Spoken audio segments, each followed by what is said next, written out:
Hi friends, dal కుర్మాలో dal రైస్లోకి ఆలు curry చేశాను. ఆలు కుర్మా అని కూడా అనొచ్చు. మీరు కూడా ఒక్కసారి ఇలా ట్రై చేయండి, బాగుంటుంది. రైస్లోకి కర్రీ అన్నమాట. వెజిటేరియన్స్కి ప్రత్యేకంగా చేస్తున్నాను, నాన్ వెజ్ తినని వాళ్ళ కోసము. ఈ కర్రీ ఏ ఏ రైస్లోకైనా బాగానే ఉంటుంది, వైట్ రైస్లోకైనా సరే. నేను దాల్ రైస్ చేశాను కదా, దాంట్లోకి చేశాను అనమాట. మీరు కూడా ఒక్కసారి ఇలా ట్రై చేయండి ఫ్రెండ్స్. మీకు ఎలా వచ్చిందో నాకు కామెంట్లో పెట్టండి. కర్రీ అయితే సూపర్గా ఉంది, టెక్స్చర్ చూస్తేనే తినాలనిపించేలా ఉంది. దానికోసము ఇంగ్రీడియంట్స్ ప్రాసెస్ క్లియర్గా చూపిస్తాను. ఇప్పుడు ప్రాసెస్లోకి వెళ్ళిపోదాము. ఇంగ్రీడియంట్స్ చూడండి: 2 టొమాటో, 2 ఉల్లిపాయలు, 3 బంగాళదుంపలు, చిన్న కొబ్బరి ముక్కలు 2 ఇంచెస్ కొబ్బరి ముక్క, ఇంకా 2 పీసెస్ తీసుకున్నాను. పచ్చిమిర్చి కూడా తీసుకొని నీట్గా కడిగి పీల్ చేసుకొని కట్ చేసి పక్కన పెట్టుకున్నాను. ఇప్పుడు కర్రీ కోసము స్టవ్ మీద కళాయి పెట్టుకొని ఆయిల్ వేసుకుంటున్నాను. ఆయిల్ పెద్ద స్పూన్ తోటి ఒక 3 స్పూన్స్ అంత వేస్తున్నాను. నేను మామూలుగా వేసేసుకుంటున్నాను, మీరు తెలియకపోతే స్పూన్తో వేసుకోండి. అందుకే నేను స్పూన్ క్వాంటిటీ చెప్తున్నాను అనమాట. 3 స్పూన్స్ అంత ఆయిల్ వేసేసుకొని మనం కట్ చేసి పెట్టుకున్న ఉల్లిపాయలని కూడా వేసుకుందాము. పెద్ద స్పూన్ తోటి 3 స్పూన్స్ అని చెప్పాను కదా, వేసేసుకొని ఆయిల్ హీట్ అయ్యేలోపు మన ఉల్లిపాయలని కూడా వేసేసుకుంటున్నాను. నేను టొమాటో, పచ్చి కొబ్బరి కలిపి పేస్ట్లా పట్టుకున్నాను అనమాట. ఇంకా అది పేస్ట్ వేస్తున్నాను కర్రీ కోసము. ఇంకా ఉల్లిపాయలు కూడా వేసుకొని హై ఫ్లేమ్లోనే దగ్గరే ఉండి ఫ్రై చేసుకోండి. కాస్త కలర్ మారితే సరిపోతుంది. కలర్ మారిన తర్వాత మన బంగాళదుంపలు పచ్చిమిర్చి కూడా వేసేసుకుందాము. దాంట్లో ఇప్పుడు నేను జీలకర్ర, ఆవాలు మిక్స్ చేసి వేసుకుంటున్నాను. తాలింపు గింజలు వేయట్లేదు, ఈ 2 మాత్రమే వేసాను. చూడండి, కలర్ మారిపోయింది 5 మినిట్స్లో ఈజీగానే. హై ఫ్లేమ్లోనే పెట్టాం కాబట్టి. ఇంకా ఈ టైంలో అల్లం పేస్ట్ ఒక 1/2 స్పూన్ అంత వేసుకుంటున్నాను. ఎక్కువగా ఏం పట్టదు ఈ కర్రీ కోసము. నేను చూపించే క్వాంటిటీకి ఇంత సరిపోతుంది. 1/2 స్పూన్ అల్లం పేస్ట్ వేసేసుకొని పచ్చివాసన పోయేదాకా లైట్గా పచ్చివాసన పోతే సరిపోతుంది. డీప్గా ఫ్రై చేయొద్దు, అల్లం ఫ్లేవరే పోతుంది. ఎప్పుడైనా సరే అల్లం పచ్చివాసన పోతే సరిపోతుంది. ఇంకా వేసుకొని చక్కగా మన బంగాళదుంపలు పచ్చిమిర్చి కూడా వేసుకొని దాంట్లో ఇప్పుడు నేను ఒక 1/2 స్పూన్ అంత పసుపు వేస్తున్నాను. ఉప్పు వేయొద్దు ఫస్టే, మళ్ళీ బంగాళదుంపలు నీరులా అయిపోతుంది అనమాట. అలా అవ్వకుండా పసుపు మాత్రమే వేస్తున్నాను. చూసుకొని వేసుకోండి, 1/2 స్పూన్ సరిపోతుంది.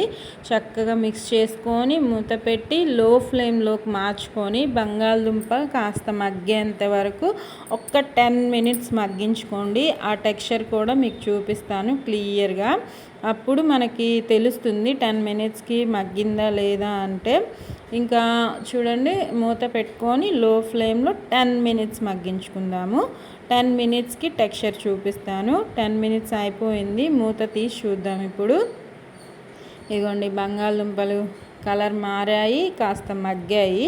బాగా కలిపితే మనకి టెక్స్చర్ అర్థమైపోతుంది. ఏ కర్రీ అయినా మనం చేసేటప్పుడు కలిపితే అది ఉడికిందా లేదా అన్న టెక్స్చరు మనకు అర్థమైపోతుంది అనమాట.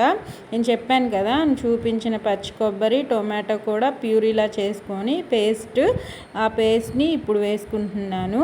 పేస్ట్ కాస్త వేగాక ఆయిల్ పైకి తేలి పచ్చివాసన పోయేంత వరకు ఫ్రై చేసుకుందాము. దీనిలోనే కారం వేస్తున్నాను, ఒక 1 స్పూన్ వేసాను. ఉప్పు వేస్తున్నాను ఈ టైంలోనే.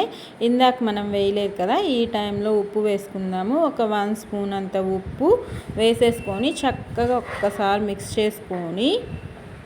మిక్స్ చేసుకొని మూత పెట్టి పేస్ట్ అంతా పచ్చివాసన పోయి ఆయిల్ పైకి తేలేంత వరకు ఫ్రై చేసుకుందాము.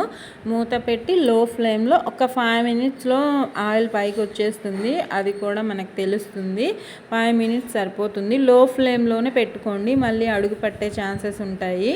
ఇంకా చూడండి, ఆయిల్ పైకి తేలుతుంది. ఈ టైంలో ఒక 2 టీ గ్లాసెస్ వాటర్ వేసుకుందాము. ఇందాక మిక్సీ పట్టుకున్న మిక్సీ జార్లోనే వాటర్ వేసుకుంటున్నాను. మీ కర్రీ గ్రేవీని బట్టి వాటర్ని అడ్జస్ట్ చేసుకోండి ఫ్రెండ్స్.